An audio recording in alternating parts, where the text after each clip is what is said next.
ఒక సున్నితమైన ప్రశ్న. ఈ ప్రశ్న మా ఇక్కడ ఈ హౌస్లో ఉన్న 50 మంది గురించే కాదు, ఈ రాష్ట్రంలో ఉన్న 5 లక్షల మంది ప్రజలు కూడా దీని గురించి చూస్తున్నారు. రాష్ట్రంలో శాంతి భద్రతలు ఎలా ఉన్నాయి, ఏ విధంగా ఉన్నాయని.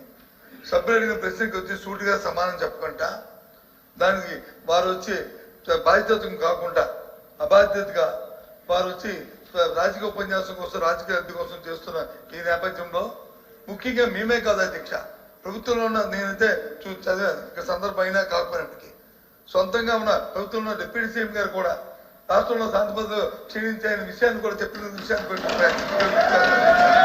ఈ నేపథ్యంలో ఈ ప్రశ్నకు సరైన సమాధానాన్ని ప్రభుత్వం రాకుండా దాన్ని రాజకీయం చేయాలనే ఉద్దేశంతో అమ్మ కూర్చోమ్మ రాజకీయం చేయాలనే ఉద్దేశంతో వారు ఇచ్చిన సమాధానానికి నిరసనగా మేము వచ్చి ఈ ప్రశ్నకి వాకౌట్ చేస్తాం అధ్యక్ష సభలో వాస్తవాలు వినే ఓపిక లేక వాకౌట్ చేస్తున్నారు. సభలో వాళ్ళు చేసే దౌర్భాగ్యాలు వినే ఓపిక లేక సహించలేక వాకౌట్ చేస్తున్నారు. నిజంగా దమ్ముంటే నుంచోమనండి, ఆయన అడిగిన దానికి సమాధానం చెప్తా నేను. మేడం కూర్చోమనండి సార్, మేము సమాధానం చెప్తాము. పోతామని మాట్లాడడం ఏంటి సార్? ఇప్పుడు అనాలి షేమ్ అని. మేడం మీరు 1 మినిట్ మీరు బాధ్యత గల మంత్రి అయి ఉండి దమ్ము ధైర్యం అనేది మాట్లాడటం కరెక్ట్ కాదు. దమ్ము ఏంటి ఇదేనా?